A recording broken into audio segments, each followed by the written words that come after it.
When Dr. Timothy Leary, the high priest of the League for Spiritual Discovery, finished speaking, Dr. Jerome Lettvin took the floor.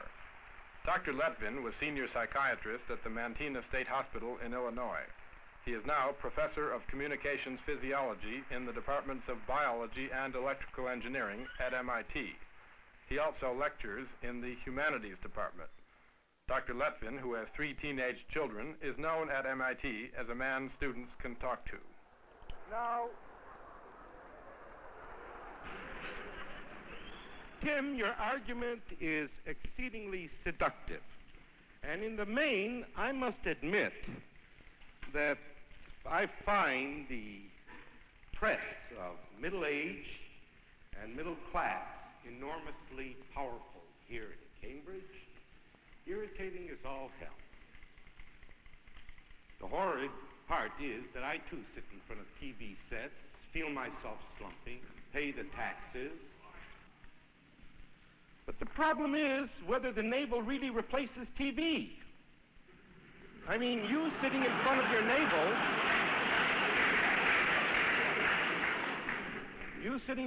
navel, strike me as being, in a sense, very little better off. In the first, let's put it this way, no surprises are likely to come about.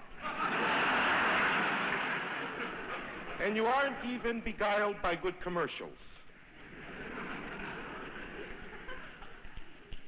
Nevertheless, I think that we must take your thesis extremely seriously. And I will not do you the dishonor of either attacking you on scientific grounds, because the question, as is very obvious, is not scientific but moral. Therefore, for this reason, I would like to confine my remarks strictly to the turn that damn thing off.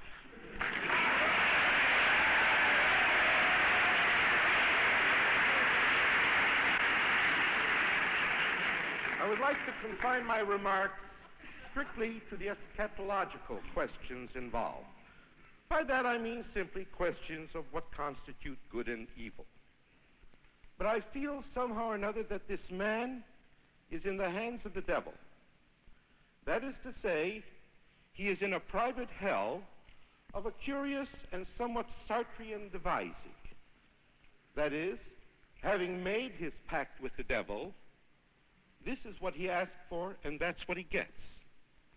For I suspect that in making these pacts, very much like monkey's paw pacts, that what we get literally, and what we lose rather much of. To look at this man sitting there with the smile, this supernal smile, ecstatic smile, I feel sick. I don't feel that I want to trade. I feel sick for him. And I ask of you, how many would trade? He assures you he is in the utmost ecstasy when you can get to him. Otherwise, he's in that ecstasy. Why would not any of you trade? Let us take another trade that has been offered in the past. You and I lived through the period of lobotomies. You walk into the office, I don't like my mama, they lift your eyelid up, you know, slash, slash, and you go out, it doesn't matter. You see, you have traded for it doesn't matter a hunk of brain tissue. After all, brain tissue, as he tells you, you're losing so much of it, what's a little bit more? You know, does it really matter? No. Here, you trade it. How many of you would take a lobotomy, given the guarantee that thereafter you don't care? You come in saying, I don't want to care. Everything is bothering the hell out of me. Everything is bothering the hell out of me. I want to stop caring. I want to be happy. And so he takes, you know, bang, bang. Is this a trade you would make? Why not? No, wait a minute. This is strictly a rhetorical question.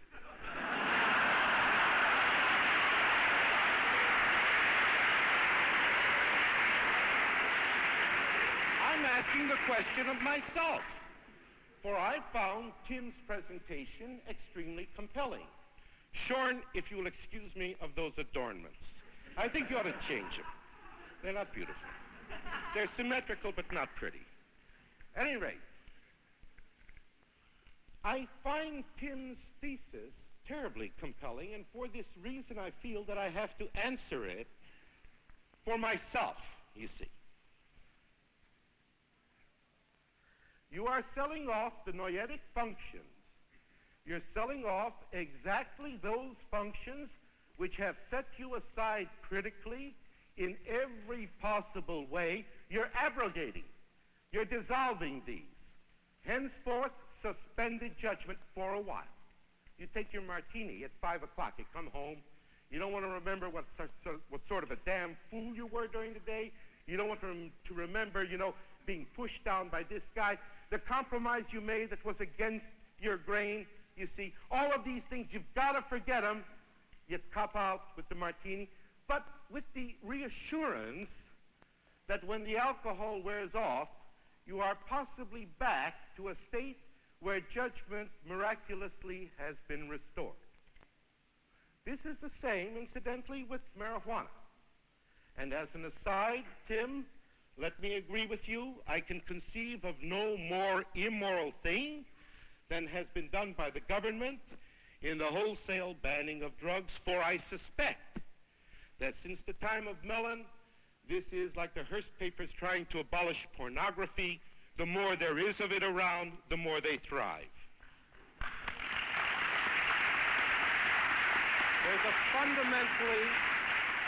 There's a fundamentally monstrous thing about forbidding rather than reasoning people out. If you have a thesis, you advance the thesis. There's a counter-thesis, one argues. One does not go with force of the kind that the government has done, spurring the crime rate as it has been done by the morphine addicts, etc. And I feel very violently about this because I used to take care of an addict ward when I was back in Mentino. As I say, I'm perfectly willing to admit with you that the government has done a monstrous thing in forbidding many of the drugs that are around.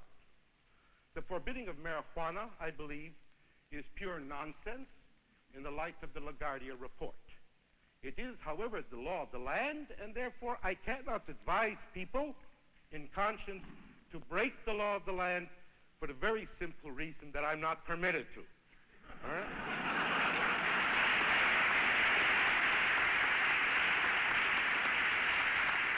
But when it comes to LSD, to psilocybin, to all of these other drugs that you have been handing out, that you have been talking about, at this point, sir, I look upon you as a tool of the devil. And I look upon you as a fundamentally vicious tool of the devil. And I will explain to you why. In general, when one takes something like a drink, a martini, or a drink of wine, or gets drunk with one's friends in the evening and wakes up the next day with a hangover, there is a reassurance, the miraculous reissuance somehow or another of judgment to yourself. Question, with LSD and with psilocybin, with mescaline, do we have this reassurance? You have said, sure, it's Russian roulette. Sure, it's dangerous. But let us look specifically at the danger. And I'm not going to talk neurologically because it would only be gobbledygook. What is the fundamental danger? Let us say that one person out of 50 will have a reaction like this. He will take a dose, he will take a trip, and 3 days later he takes a return trip, and a week later he takes a return trip, not having taken any more drugs. How is it possible for anybody on observing this to say to any person, you take one chance in 100, the return trips, they're for free?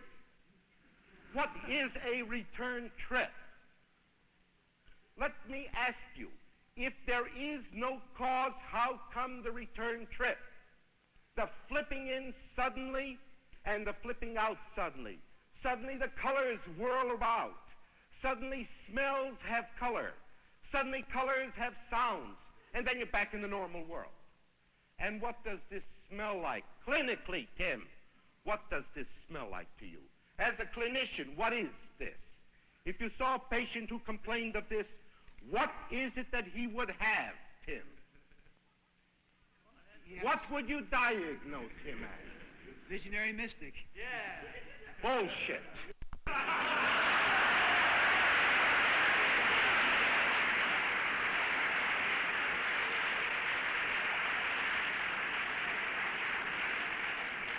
You would diagnose him as a temporal lobe epileptic with an aura. And you know that goddamn well. Where else? He looks this way at me. Those of you who are... Well? Don't tell me what I know. If you read a description of the aura, either in Penfield and Erickson's book called Epilepsy and Cerebral Localization, written many years ago, or if you'll get hold of an exceedingly charming book by MacDonald Critchley called The Parietal Lobe, where he discusses also these things, or if you will simply read Dostoevsky, which is far simpler for most of you, you'll get a notion of what this aura is, and you can become addicted to an aura. When a man comes to me and says, I haven't had a shot, I haven't had any LSD for 3 months, but I still flip in and flip out, as a clinician, what do I think about? What do I worry about? And what I worry about here, specifically, is that he has a functional lesion. This sounds a joke to you. Functional lesion, because I can't show it by cutting him open, but a functional lesion because clinically it goes along with other things that have turned out to be like tumors, like scars, like hits on the head and things of the sort. Very well, this is one thing. Temporal lobe, very weird stuff about the temporal lobe, and I will not go into it. I will simply remark that it is that particular portion of the brain that is affected in half the axe murderers that we have in this country. Has it ever occurred to you, why is it you read about a guy coming home and he knocks off his wife, his 3 kids, you know, and at the station, he stands there and says, I don't remember. You know, real amnesia, you know. But let me assure you, half of these things are in fact temporal lobe syndrome, what are called psychomotor seizures. What this fellow had who shot in Texas at the campus, shot the various people, this is roughly the sort of seizure he had. In his case, they found a tumor. What about LSD? What about psilocybin? I know a set of physicists who took a while ago in group, because they're curious people, all physicists are curious people. That is, I mean, they're not curious to look at, they are...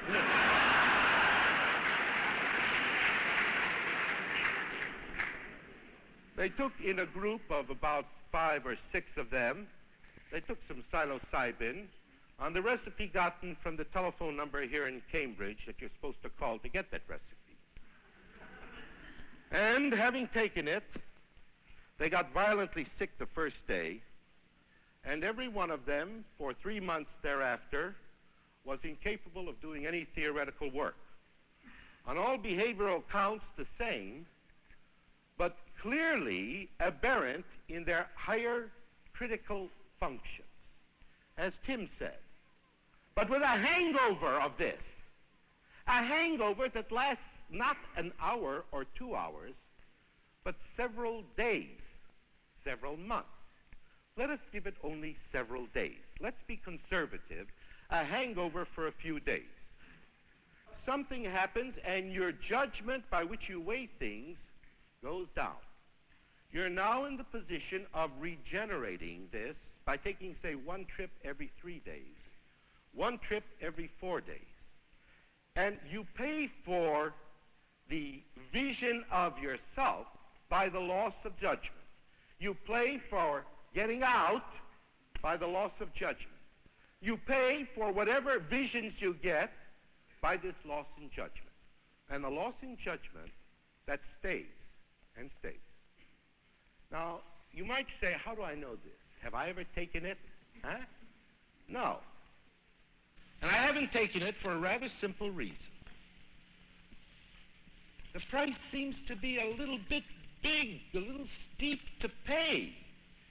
I'm giving the devil my judgment, my soul, my intellect, all of the things I've worked for this kick. Like a nymphomaniac, not like an erotic person, but like a nymphomaniac. Does anybody here envy the nymphomaniac? After all, there she is, having orgasm after orgasm, wonderful, all day long without a stop. Beautiful, terrific. And anybody envy her? Does anybody envy? Why? Because you didn't envy that guy who was sitting in the state hospital either. The kick is cheap. The ecstasy is cheap. And you are settling for a second-rate, permanent second-rate world by the complete abrogation of the intellect. In the old days, if it wasn't done by lobotomy, it was done by psychoanalysis. Now it's done by drugs. I can find in myself no joy in such an outlook.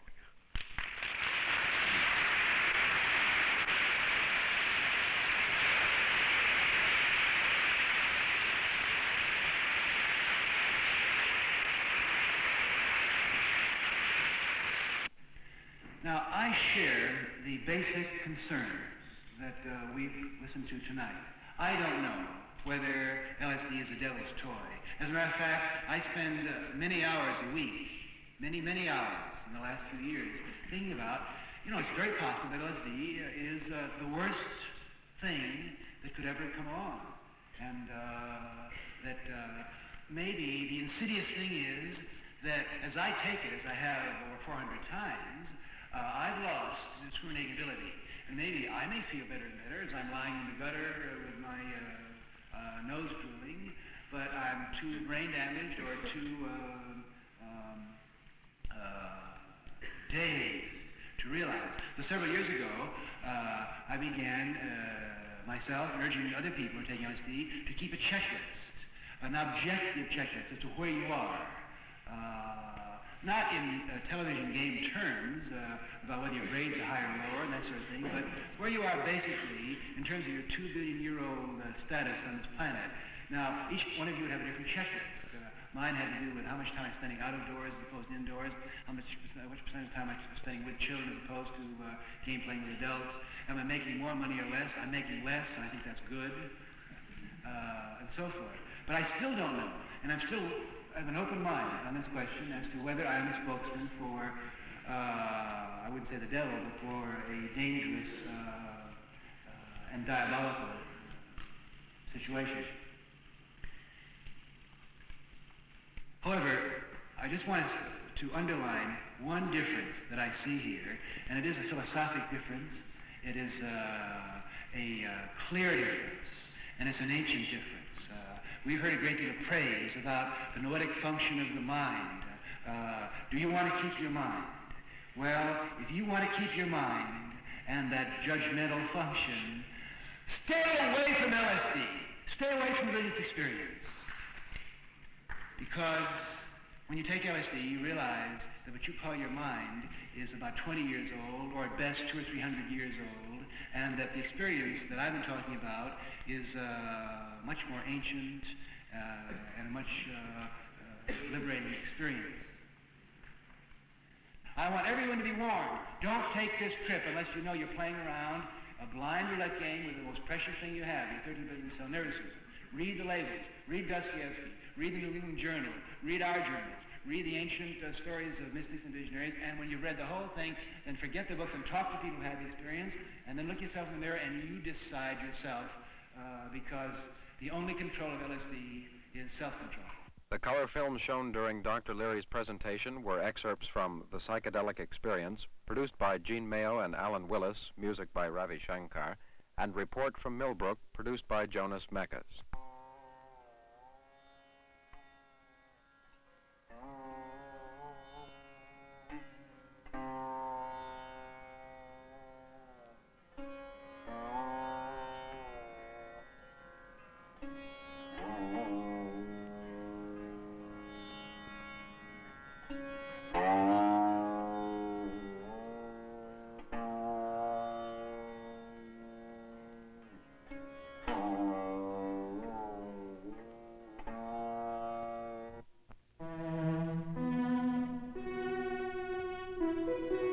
This is NET, the National Educational Television Network.